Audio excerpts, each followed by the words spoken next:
Welcome to 10 Frames Per Second, a podcast about photojournalism with photojournalists for everyone. Hosted by J.M. Giordano and Elena Volkova.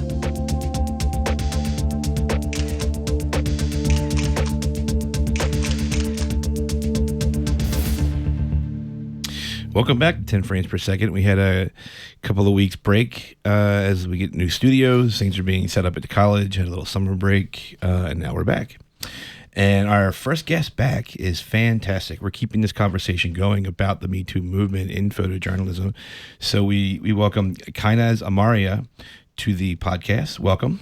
Thank you. Hello. Hello, Kainaz. Yeah. Kainaz has a BA in International Relations and Political Science from BU, an MA in Photography from the School of Visual Communications, Ohio University. And in 2010, she was awarded the Fulbright Scholarship to Mumbai, India. Her images and multimedia collaborations have been recognized in contests, including the CPOI, Women in Photojournalism, Atlanta Photojournalism Conference, which I can never afford to attend, the MPPA Photo Contest, and the South Asian Journalistic Association. Kainaz is the visual editor, right? Kainaz of Vox? Yes, okay. Yes, that's right. Right, visual editor, and runs an interdisciplinary team specializing in graphics, interactives, photography, data, and design.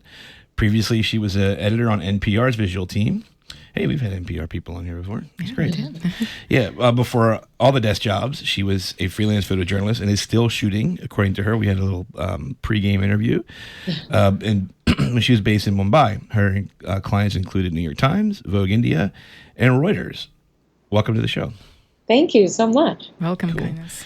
Do you want to kick us off there, Elena? Yeah, to get us started, tell us about what... Okay, sorry. To get us started, what led you to working at Vox as visuals editor and writing amazing articles for them? I, like you said, was a freelancer based in Mumbai, India, for a couple of years. I then joined NPR for 5.5 years and did quite a bit of work around web native storytelling.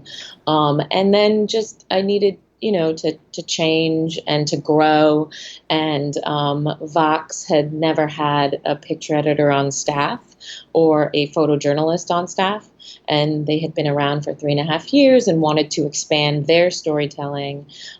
So I came to Vox and sort of created the visuals team, which includes 2 developers, 2 news graphics designers, and 2 designers. And then myself, my background obviously is in photojournalism and picture editing.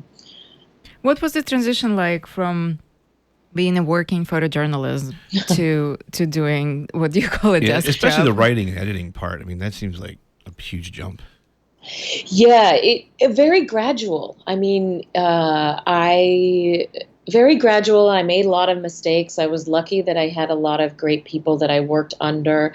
I really try to learn languages as I go. So really, my career is a culmination of learning different languages. My foundation is obviously the visual language with photography, but then in grad school, I picked up audio storytelling and video.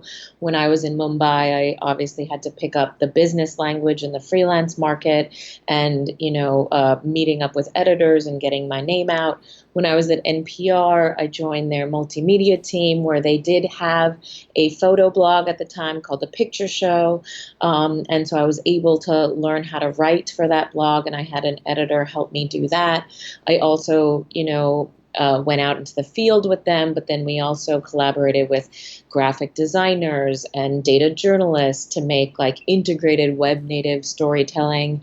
I don't know if you remember the Planet Money Makes a T-shirt project, but we followed a T-shirt around the world. Was that you? Yeah, yeah. Well, that was amazing. That was amazing.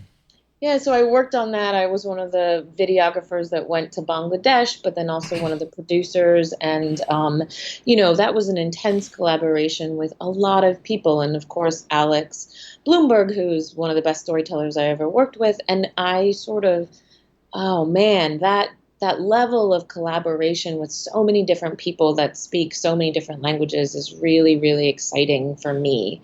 And so then, so at Vox, like, my job is to really like amplify the newsroom storytelling visually.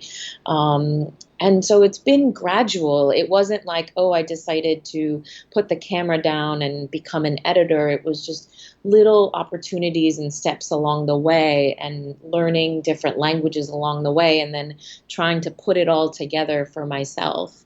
And then trying to make opportunities for other people to do the same thing. Mm-hmm.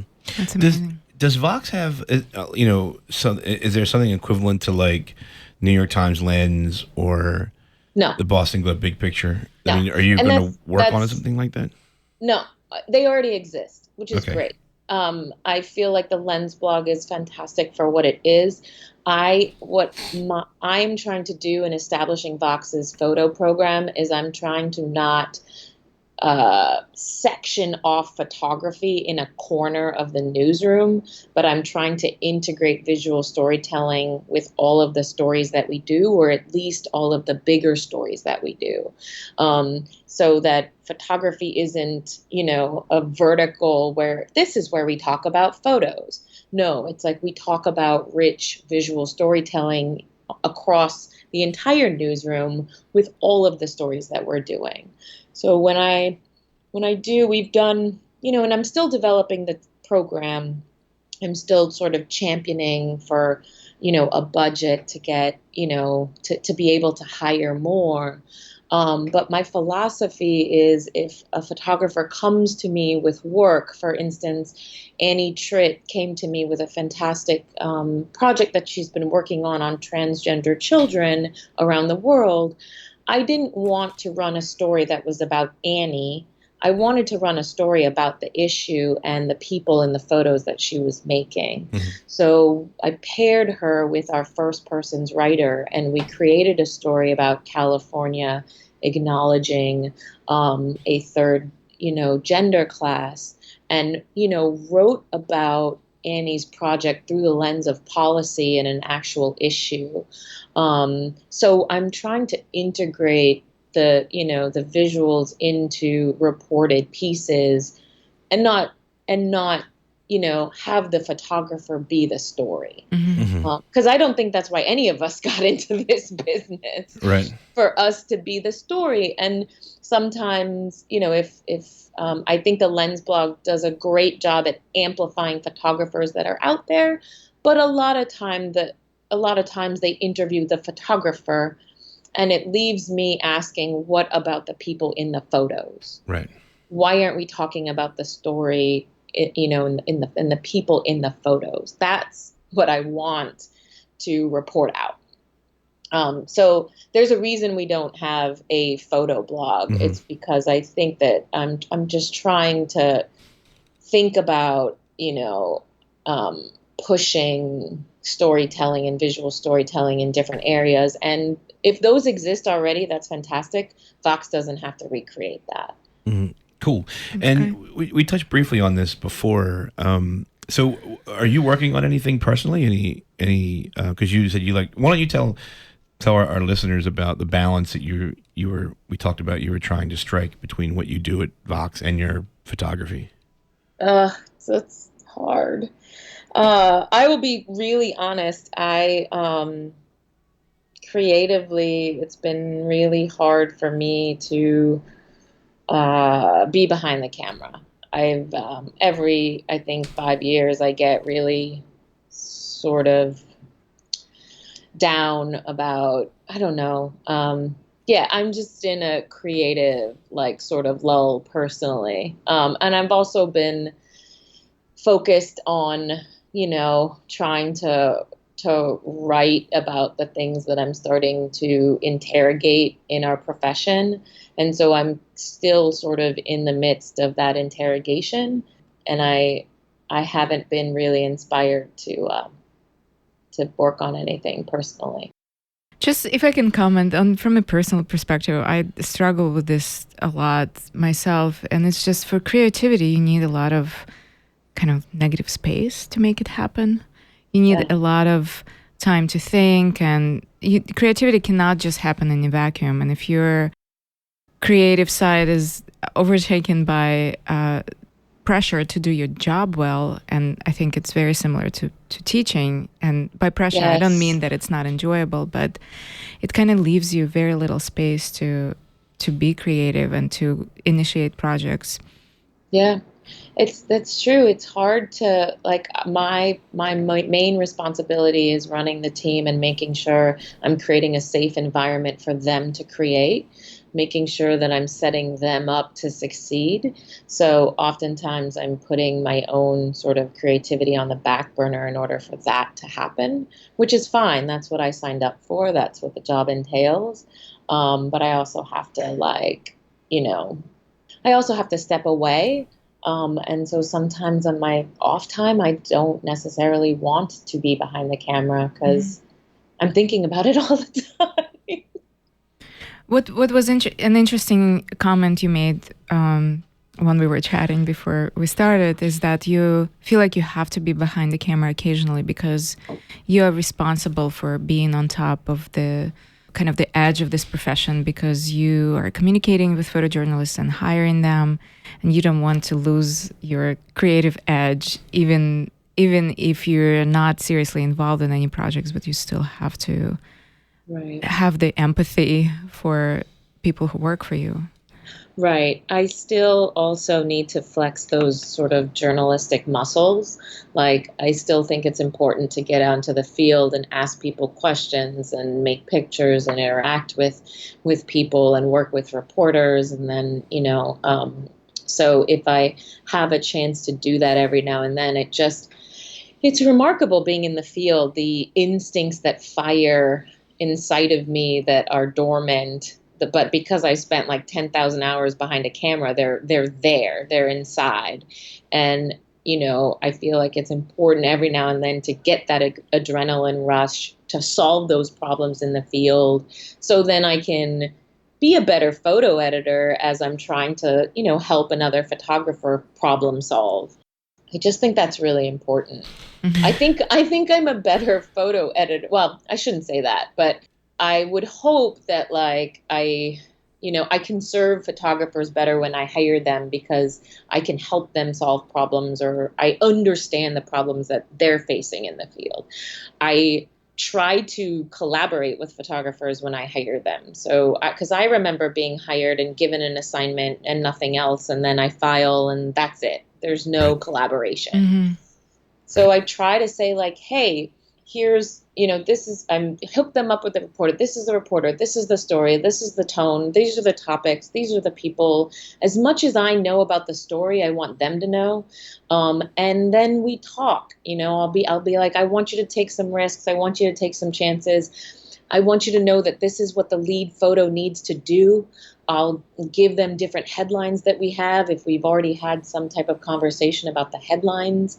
I will tell them to text me during the day if something's not working. I care about them in the field, and I want to collaborate with freelancers, and I want to set them up to succeed. And so I try to give them as much information as I have.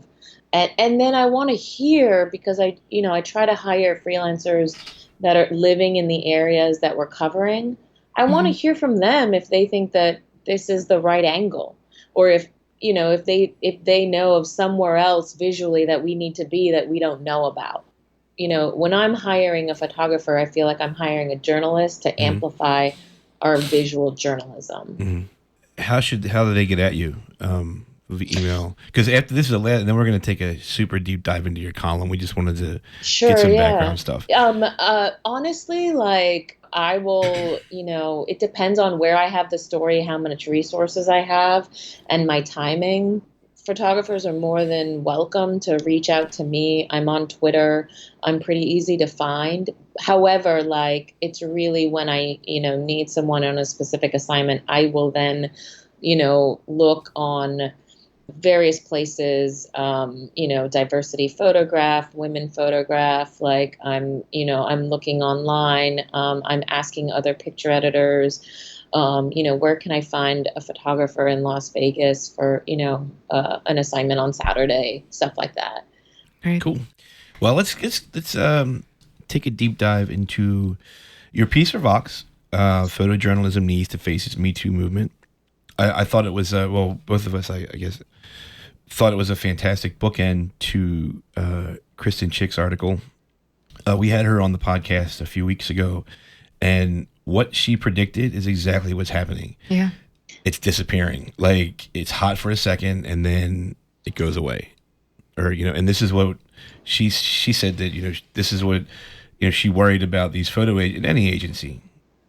They just ride this tide out, right? And there's no consequence, right? There's no real reckoning. Okay, so if somebody resigns and that's it. It goes back under the rug. So it's fantastic that you wrote this and caught our attention. So kind of talk a little bit about what prompted you to write this article, following the big one from Kristen. Sure. I've been writing this for a while, since actually the Geographic's Racial Reckoning.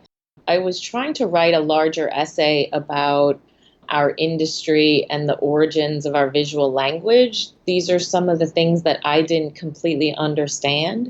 And I sort of started interrogating and looking back and asking questions. And so I had this larger essay about, why aren't women hired behind the camera? Where are the women behind the camera? What are the legacies of colonialism and, sexism and racism? So I had all these things in my head. And then Kristen's article dropped, which was, oh, wow. Like, oh, this is huge. This is big. Mm-hmm. This is, I was trying to make the argument that this is systemic, and then Kristen came out and made the argument and had names that she could name, big names, and it was really an argument on, like, here is this systemic problem.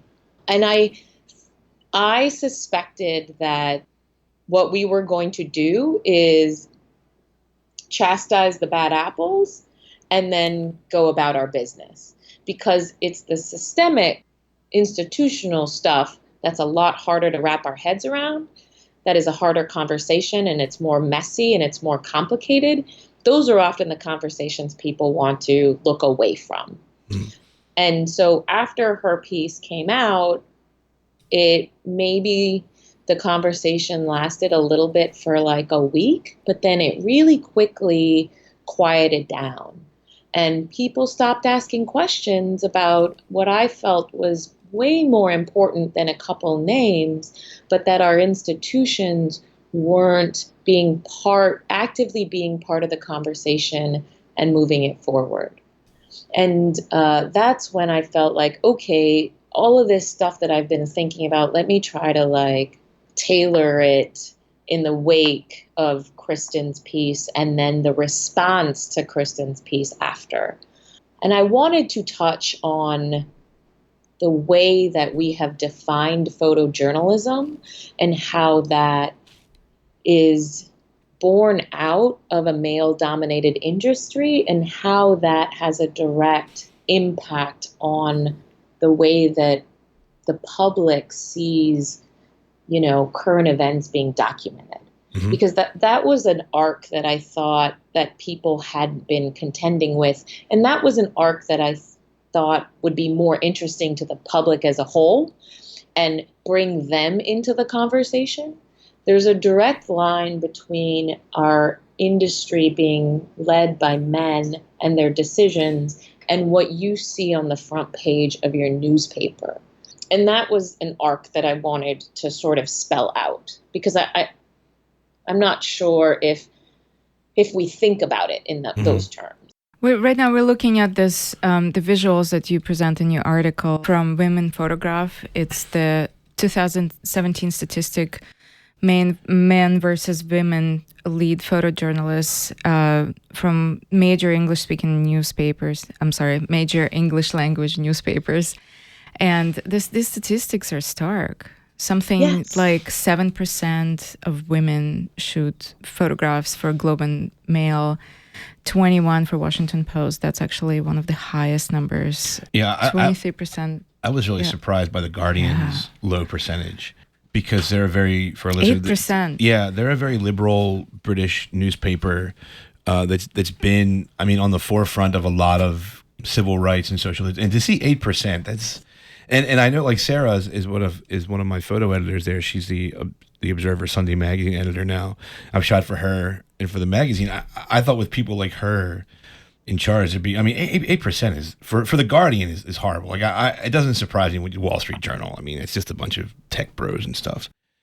Did any of the specific statistics startle you, kind of, like when you saw the numbers? I mean, we all know how low it is, but did any of them because stick out? I'm a photo editor. I look at thousands of images on the wires every day.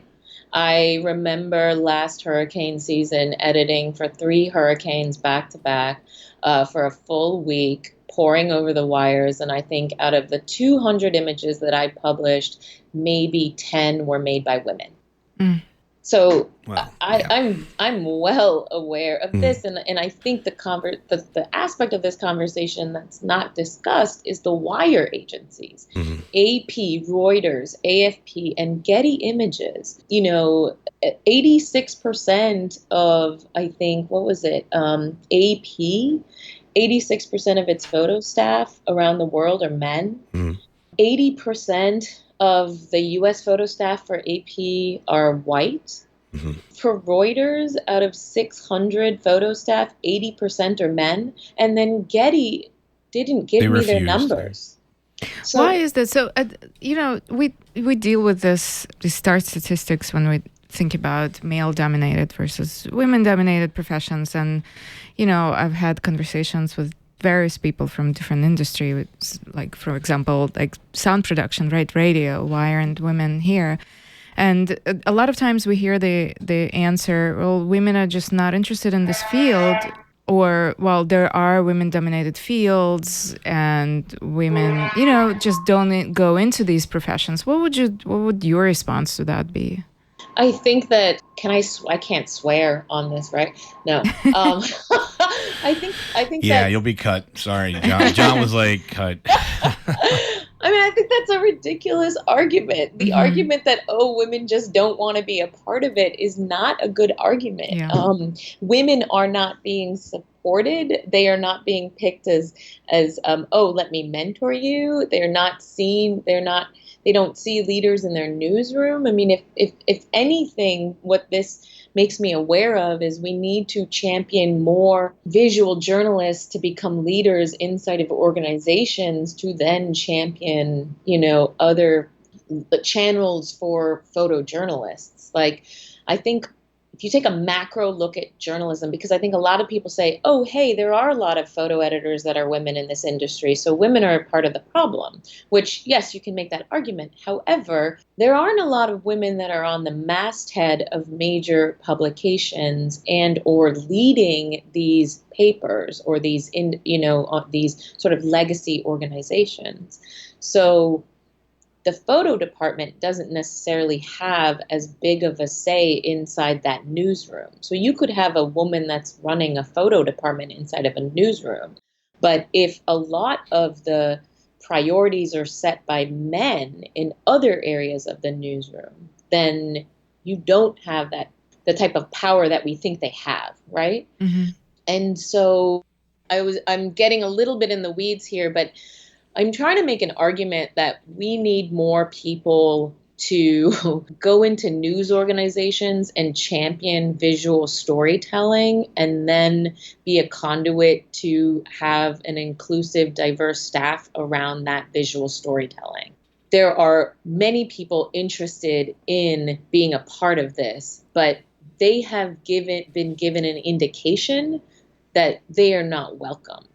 And I will, speaking from my experience as an immigrant kid coming from India who decided that she wanted to be a photojournalist, I didn't feel like this profession has wanted me or wanted my voice many, many times. when I'd go to photo conferences and only see white people, when I'd be on assignment and get bullied or harassed, when I was overlooked by editors. I was an Indian American photojournalist in Bombay. The New York Times knew I was there, but because I didn't have conflict in my portfolio, they didn't see me as a news photographer. They saw me as a feature photographer. And they'd hired a white Australian, flew him in to Bombay to do a story in my backyard. Please keep that sigh in, John. My sigh, thank you.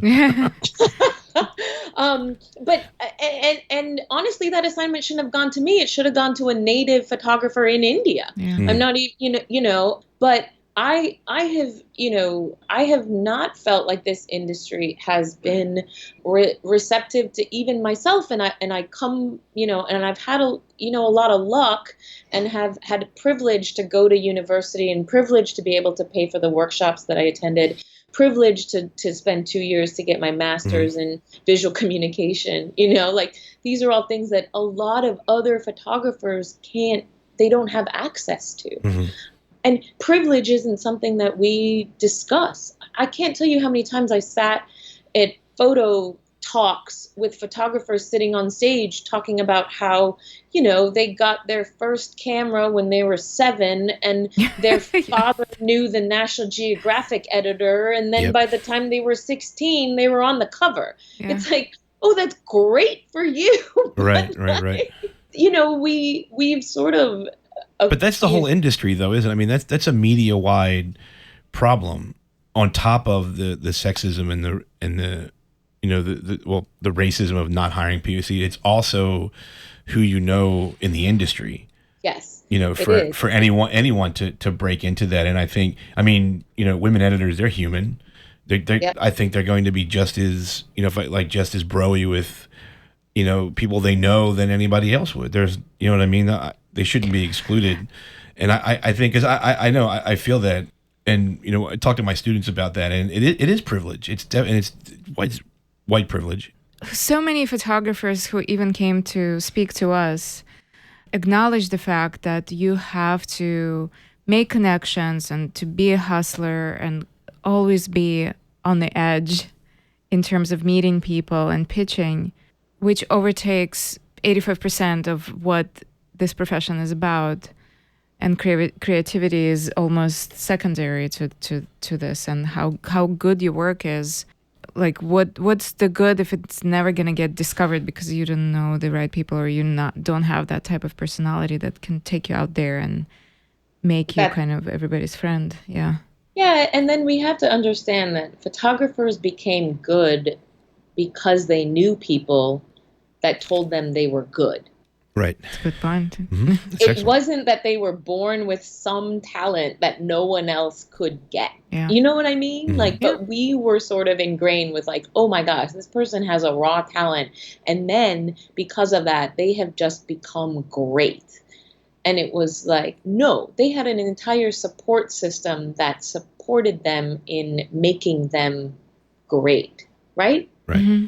So specific things I just really want to ask as an educator, and Joe teaches photojournalism to 18-year-olds, and I have college students, and our demographic of students is completely very different, right? Your students are mostly city kids. I have a lot of my college students seem to have more from suburban areas. What can we do as educators and as kind of professionals in the field what do we need to communicate to our students or to young generation who may not necessarily want to get into this field or create change? What do we need to do on our end, in your opinion? I think you want to show them the photographers that were overlooked and that weren't elevated because they weren't white. Right? I mean, but first thing is show them I didn't grow up studying photographers from Japan or African countries. I didn't even know that there was an Indian Parsi woman who was India's first journalist until I moved to India. And I was like, oh my God, there was this woman who was from my small ethnic minority that was a badass in India. I didn't know that. And I had gone through graduate school in the US studying this language, right? These weren't things that were brought up. And partly I didn't seek them out either. So making sure that you are showing a wide spectrum of artists and photographers. And then the other thing is having them understand that their job is to make pictures that no one else can make. Their job is not to mimic and or copy and or try to be a photographer that's already come before them. They don't have to be, a not way to succeed or a what you know what I mean? Right. Like I try when I do portfolio reviews, I ask photographers, what is the one image in your portfolio that only you could have made and no one else could have seen? And then I want to talk about that and why that is. The other thing I think is really important for photographers to really know and understand themselves.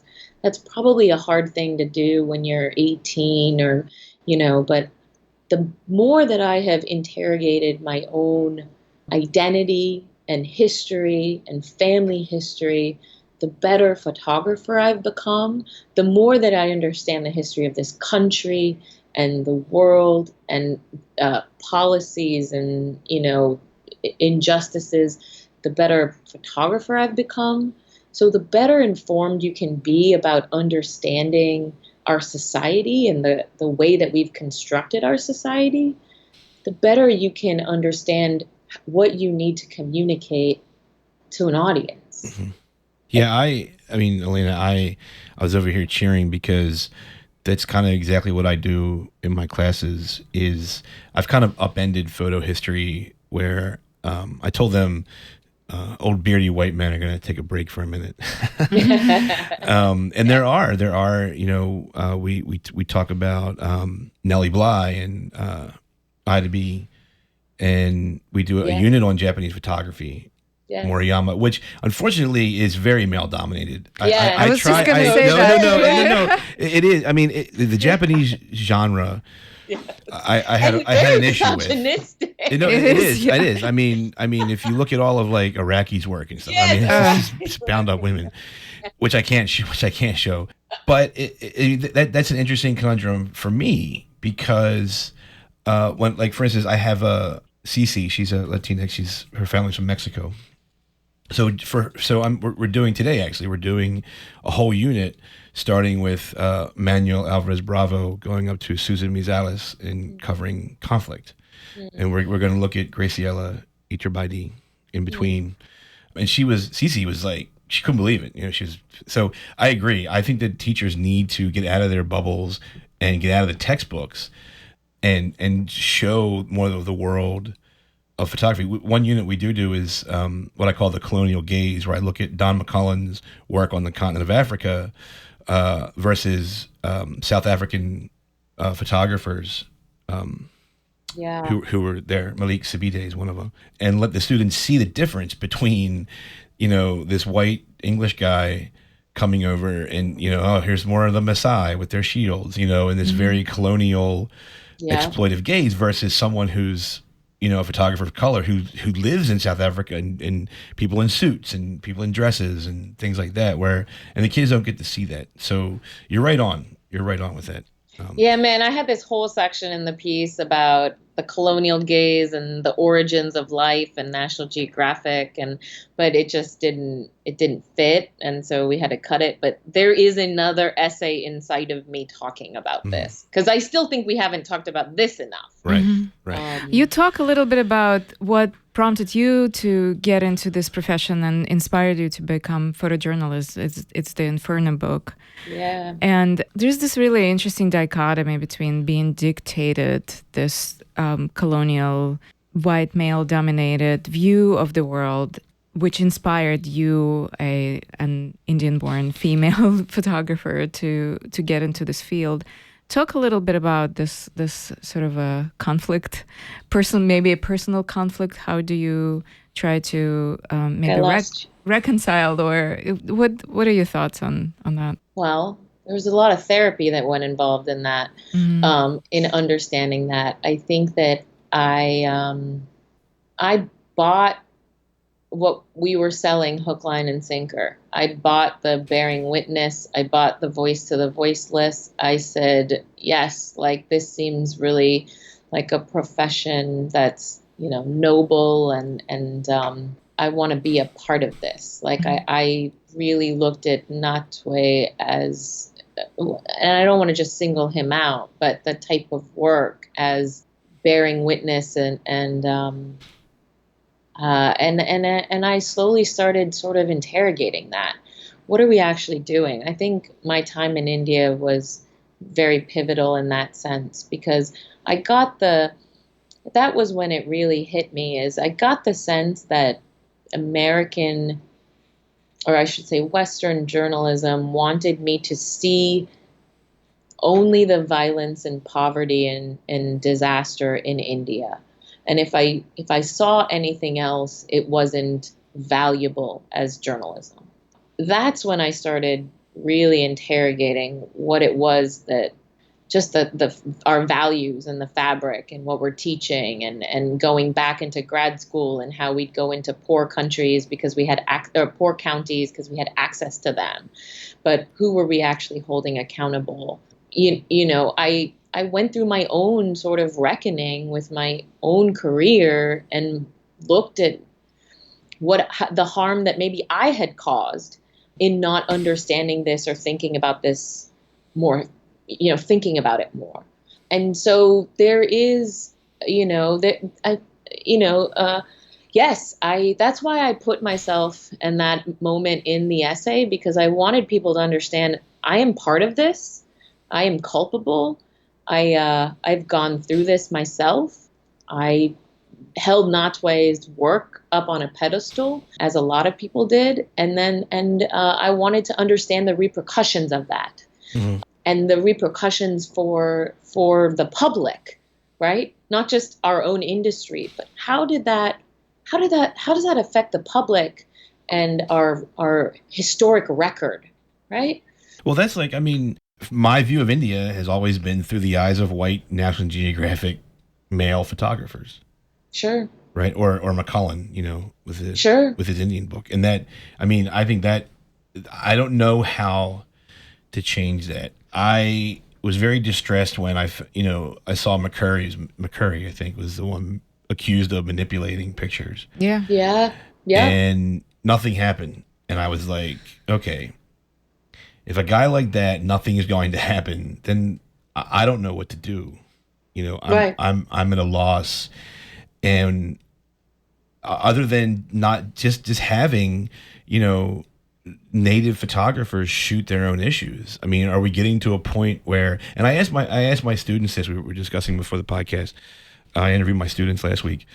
Is it possible for a, quote, outsider, unquote, to come to a community and photograph? What do you think? Yes, I think it is. I don't think only people within a community should represent that. However, I think the balance has been completely tipped in one direction. Mm-hmm. And so we have no idea the stories that we haven't seen because the balance has been tipped. So if we need to tip it in a different direction for a while to get some sort of balance, then I'm absolutely fine with that.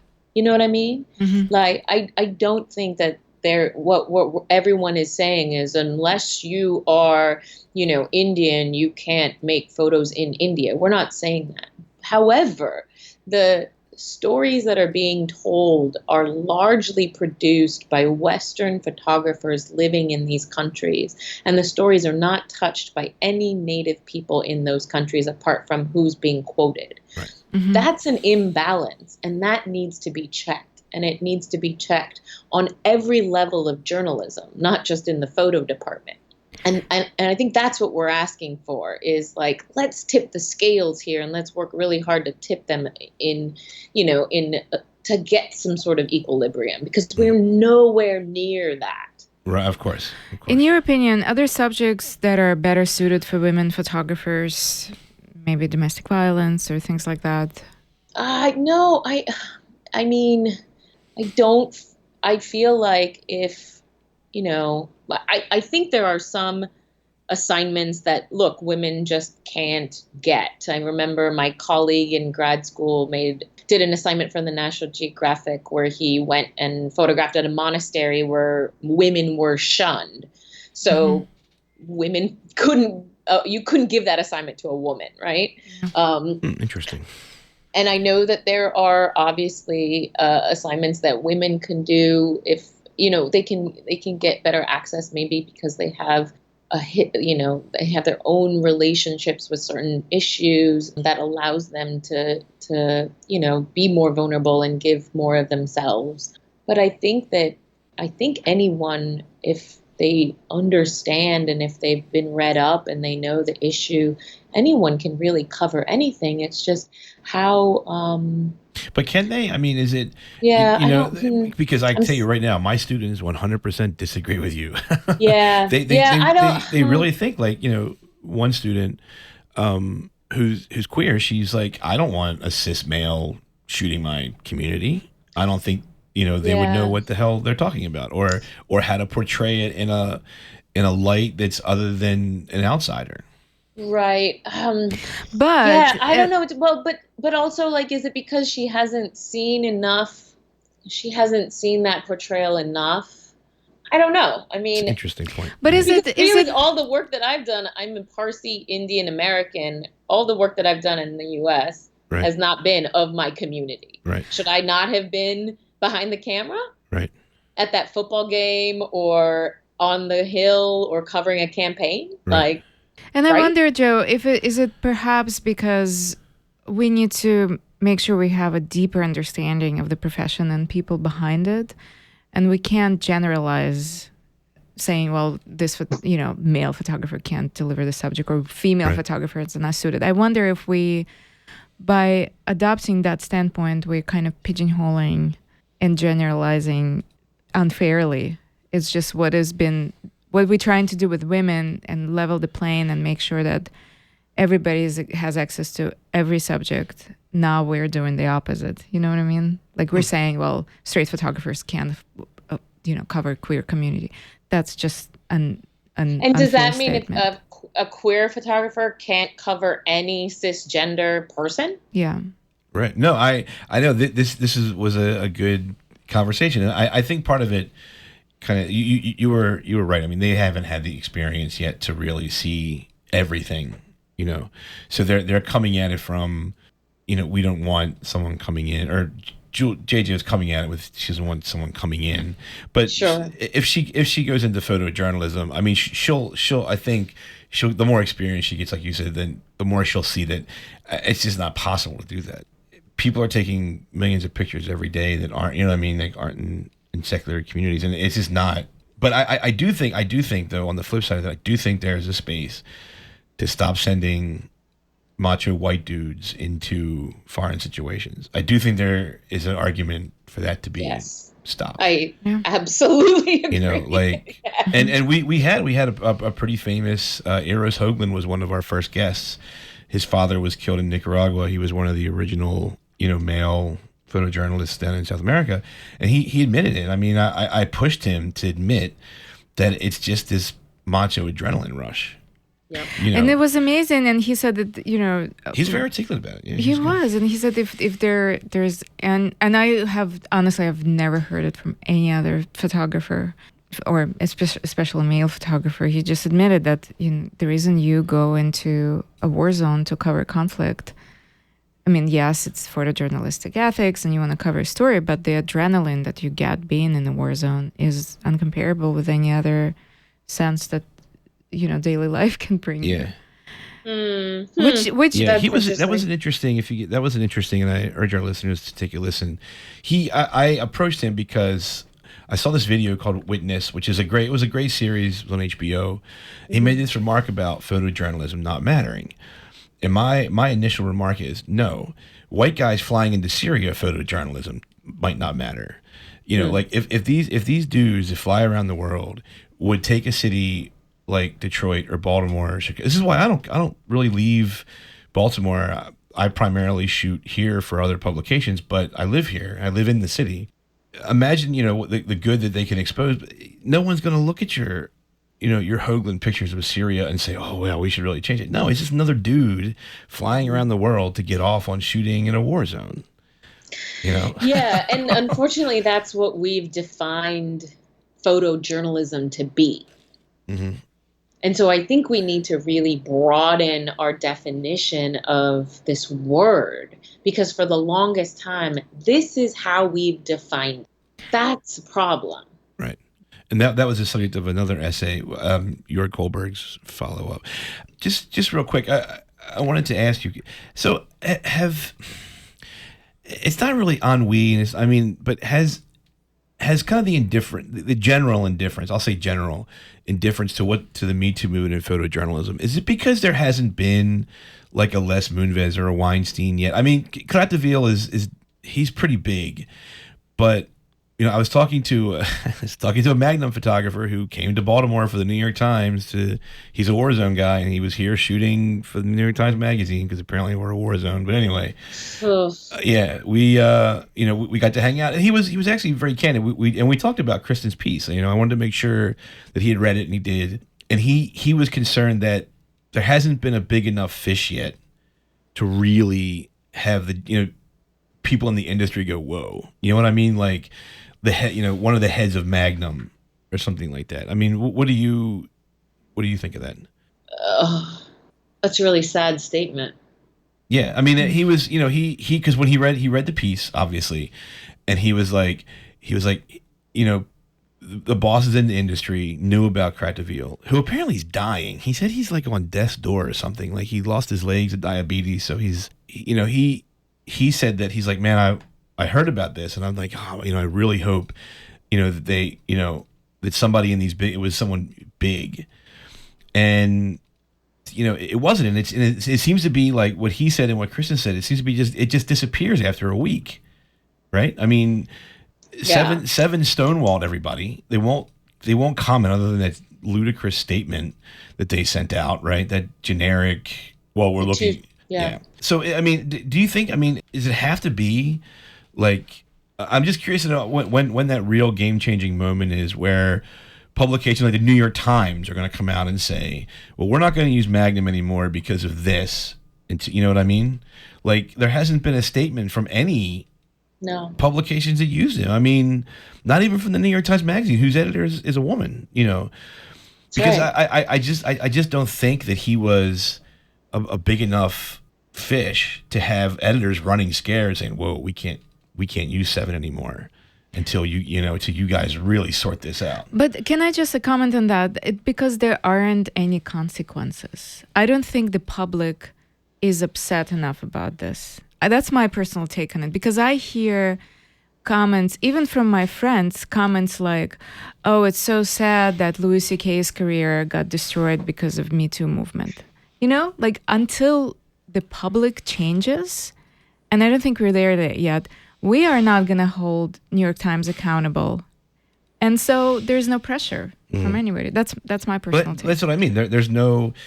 The New York Times Magazine isn't pulling their 7 account, right? Right. There's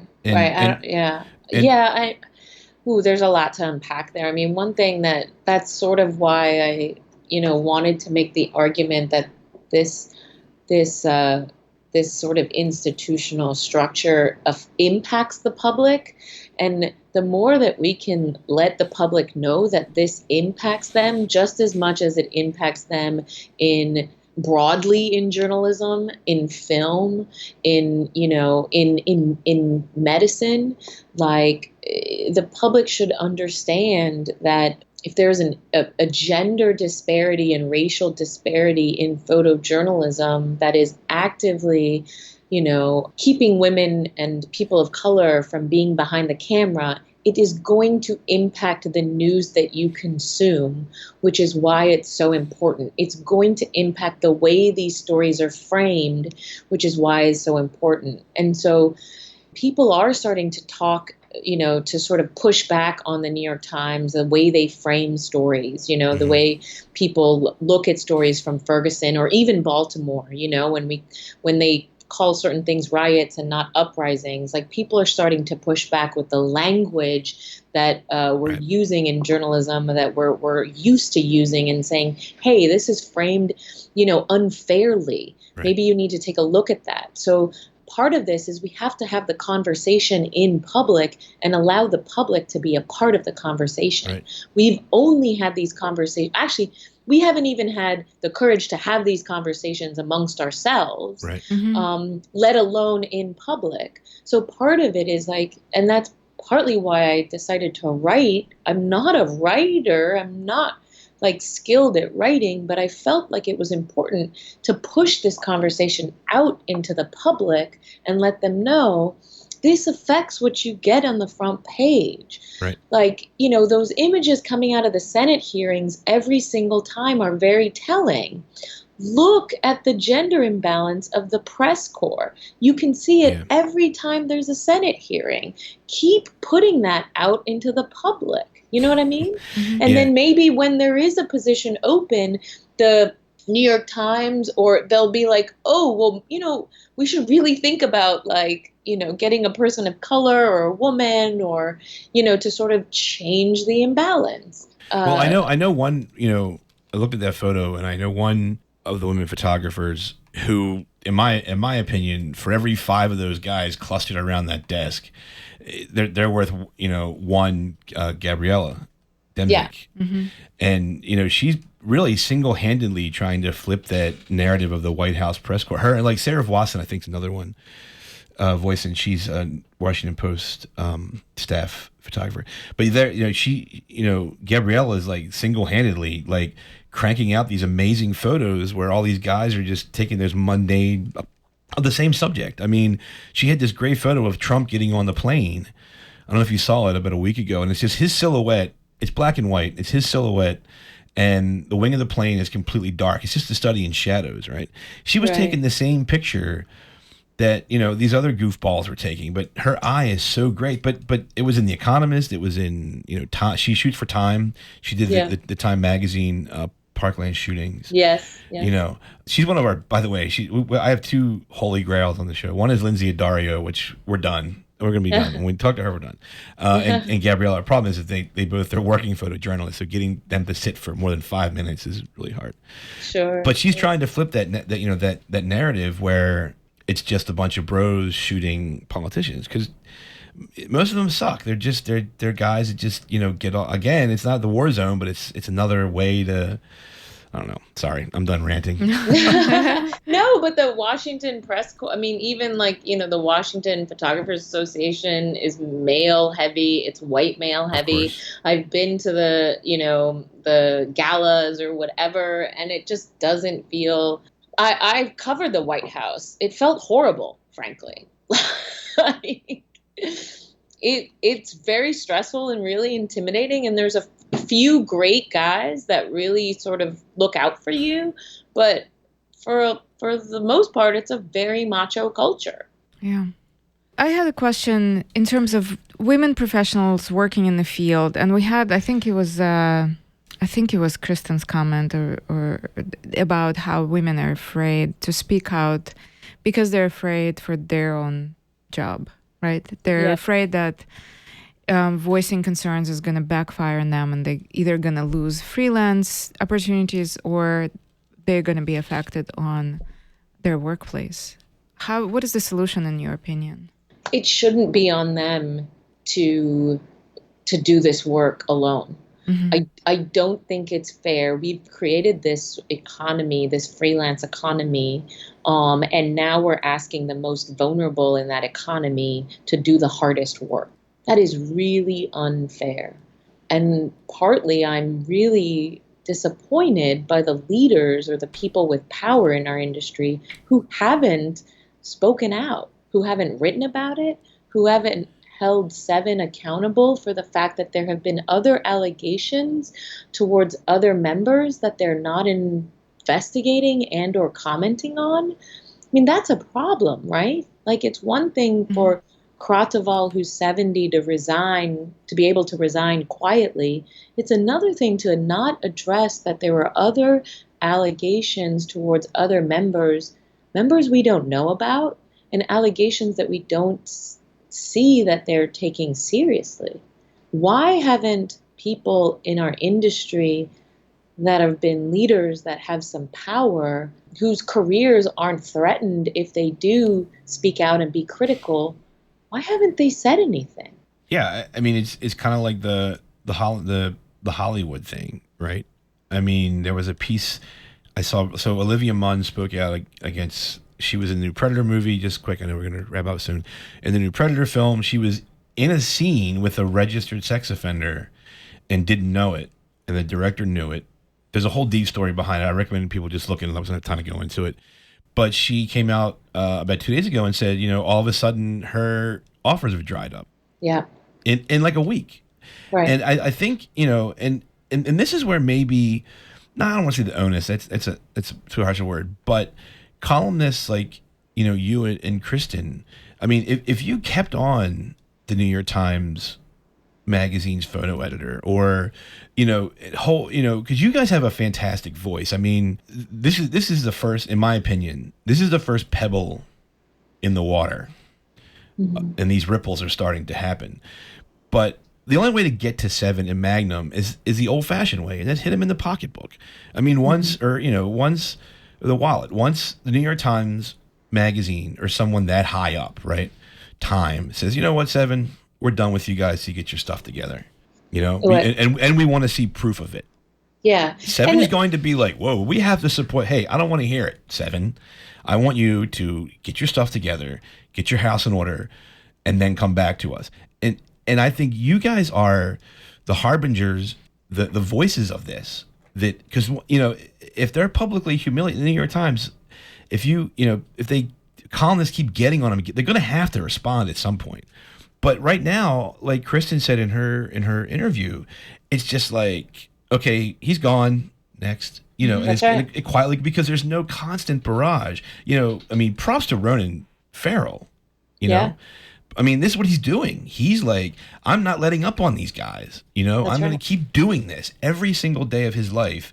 This is what he does, and look at the consequences. Right. Right. I mean, this is what's going on, and I don't think that photojournalism has, that person where it's like, what, I'm going to write a column every single day about how the New York Times magazine uses 7's photographers until they do something. Watch what happens. That's right. I mean, I don't think there is enough visual criticism. There's plenty of media criticism, but there isn't enough visual criticism to hold people accountable in our industry. And for the longest time, even our own industry hasn't held them accountable. So I think this is very new to the leaders. Like, oh, people are pushing back? Wait, but we've always had it pretty easy. Mm-hmm. You know what I mean? Like, I remember seeing Natwe and Paul Moakley present their work for Time magazine and the opioid crisis. Yeah. We had that show. Yeah, you did. Yeah. And there was a gentleman in the audience, not affiliated with media or photojournalism, who was a doctor, and said, I find this work to be really irresponsible. Yep. So once the public understands what's at stake, I feel like then the industry will have to respond. And part of it is having these conversations in the public. I don't know why the Lens blog hasn't written anything about this if they are representing photojournalism and the industry. I don't know why Time Lightbox hasn't written anything about this, because they are a platform for our industry. I don't know, the National Geographic has been talking a lot about how they're hiring diverse photographers. They haven't been transparent with their diversity numbers within their magazine. And I don't know if they're actually hiring from within to change their history and their culture, And I don't think it's okay for only freelancers to ask those questions. And frankly, I don't think they should have to. Right. I don't think they should have to jeopardize their potential earning power because people that are comfortable in this industry can't ask the hard question. Right. That's not fair. Right. But it would have to be, I mean, like it would have to be someone that could also, articulated to. I agree. It's just frustrating to know why. I just don't think there hasn't been enough exposure yet. I mean, I couldn't fathom why the New York Times. I mean, they didn't even cover the Seven thing. They didn't, and I don't know what's enough. Like we have three of probably the strongest female photographers in our profession. Anastasia Taylor-Lynn, Lauren Greenfield, Stephanie Sinclair, who can't speak. Three of our top women who have talked about in any sort of, variation being either harassed or intimidated by this culture within this agency. What is enough? Right. Like, what is the name that we're looking for? We can't protect the women who are at the top of their games. Right. Come on. Like, I think that's enough, right? Like, I think that's enough to say, like, what is the culture that we're upholding and why can't we interrogate this further? Right? Yeah, like, it's just depressing. I don't know what sort of name we're looking for when we can't, when we're looking up to these badasses who have said, like, look, it's been almost impossible for us. I mean, what didn't get into my story is when Anastasia talked about almost leaving photojournalism after she left Seven. Right. She took 2 years, she went on a Neiman, she wrote, and now she's back at it. But we could have lost her. Right. Right? Right. And if we could lose her, what chance does a young, queer, Black, Muslim photographer coming up have? Right. Yeah, I mean, we did have Brett Lewis on the show, who's now at the New York Times as a photo editor. So I hold hope for that. He just put a tweet out the other day where he was like, his first international assignment, his addendum was, we're taking undefeated international. So he's really making strides in hiring photographers of color, women photographers. So, it's just like those baby steps, at least at a place like the New York Times, is starting. But I for the life of me, can't figure out why no one's covered, like you said, Lightbox or any of these things have covered this Seven thing. We want to keep having guests like you on so it doesn't go away. We're trying to keep it out there, I don't know. Yeah, it's as a male photographer. I mean, it's depressing to me, that it's not being dealt with the way, that I think it should be dealt with. Yeah, I think part of it is once you're sort of inside an institution, it becomes really difficult to speak out. So you're either a freelancer or you're inside an institution, right? Mm-hmm. So there are actually very few people that can write about this. Right. And, on your point about the opioid thing, I mean, Jerome Cessny just won the Perpignan Prize for going to Philly and taking pictures of people shooting up. Is that right? Yeah. I tweeted about it. He's a Magnum guy. I was like, oh, look, more awards for people shooting up in the streets of Philly, and he's being praised by Magnum and being praised by. It's interesting, and we don't have time to, and I'm gonna have you back on, but there really is an international issue here. Like I don't think the agencies and I lived in Europe for about 5 years. There's a whole different mentality in Europe about this stuff than there is here, and I think that's part of the problem too.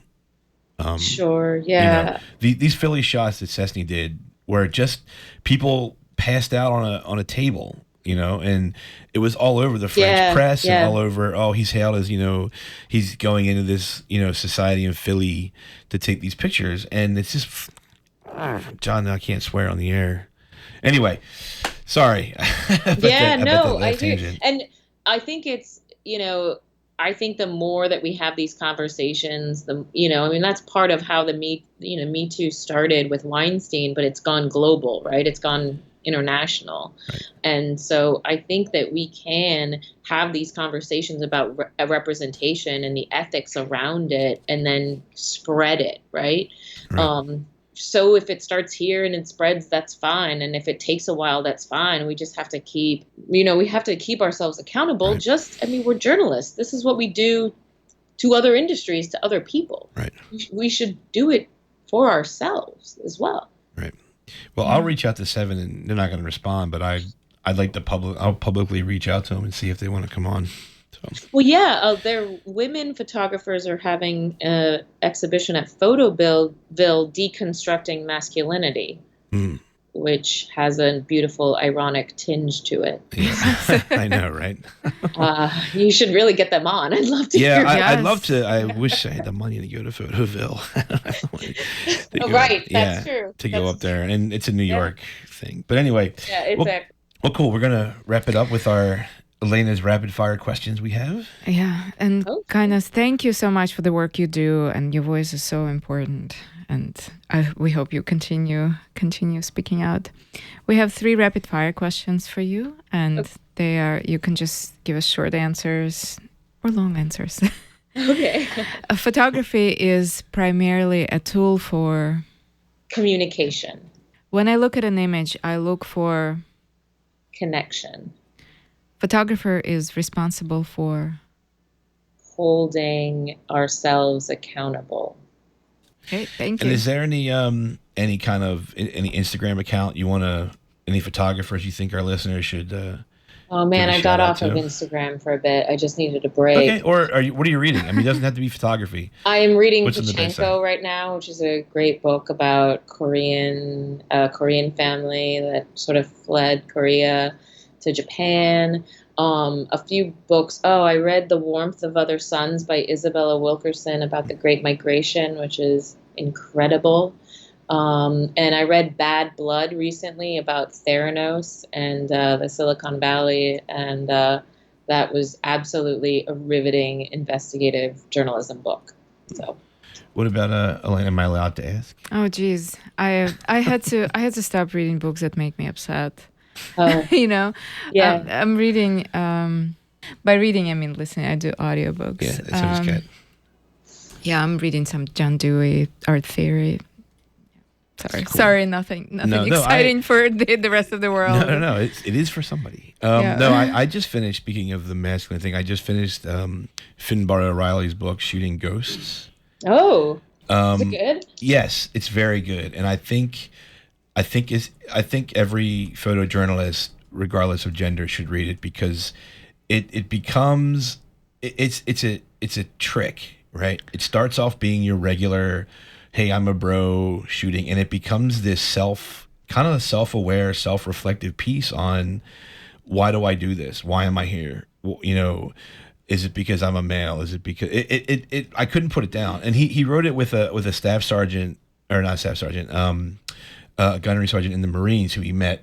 It's a dual narrative between these two guys. They don't actually speak in the book to each other, so each chapter, it's like every other one is their voice, right?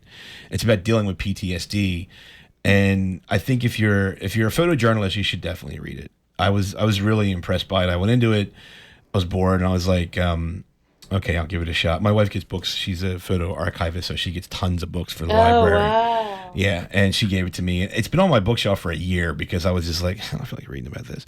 And then I couldn't put it down. And the more his writing became about his own PTSD and, why are we even doing this? It's really good. It's really interesting. It's a different type of narrative. That's awesome. I'll check it out. I'll give that a shout out. Yeah. Well, cool. Thanks for coming on. This has been a great conversation. And thanks for having me. We're going to keep this going. Thank you so much, Kainaz. All right. Yeah.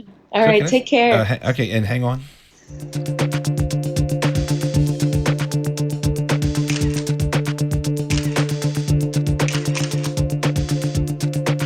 This has been 10 Frames Per Second, recorded at WLOI Radio at Loyola University, Maryland. Produced by Audrey Gatewood and John DeBeck.